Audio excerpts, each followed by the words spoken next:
Welcome to the Dartmouth Storytelling Project. Every Dartmouth student has a story to tell. And these are the stories you haven't heard.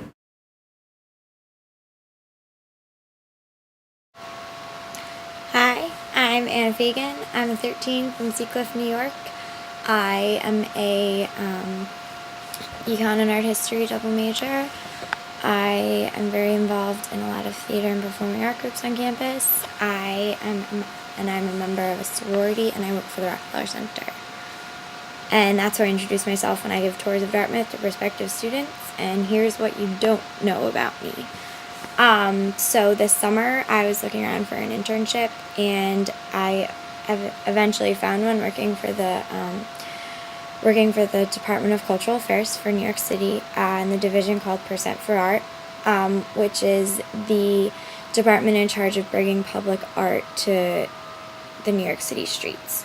So one of our big programs that we work with is the Department of Education and bringing art into schools. So I'm going to just tell about one project that I did a lot of work on. So my boss told me that instead of going to the office for the day, I was going to meet her at an artist studio in Brooklyn.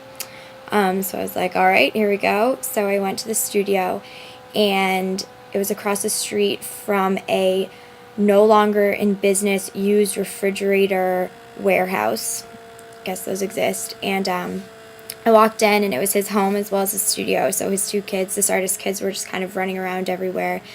And he took me into the back where his studio was, and it was my job to take pictures of his progress, of his current work. And he was in the final stages of his artistic endeavor. And I kind of looked around, and he had just like thousands and thousands of paper airplanes throughout his office, just kind of all over the studio. And then I looked carefully at them, and each one had a unique design and a unique pattern printed on them. Basically, what he did was he took all these paper planes and he made them all identical, and then hand stamped them all with pieces of like workbook paper from like a first grade math book and a 8th grade reading book and a 12th grade physics textbook, and music and art and kind of any other subject that you could imagine being interesting and compelling.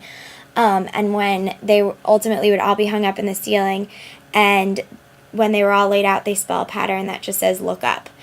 And this was going to be installed in a brand new school that was being built in the Bronx, in a very low socioeconomic class neighborhood. And I kind of saw that and was just like, wow, this is important, this is necessary, and this is why what I'm doing this summer is going to change the lives of people, if only just because it gets them to look up. So that is something fun that I like to do. Thank you.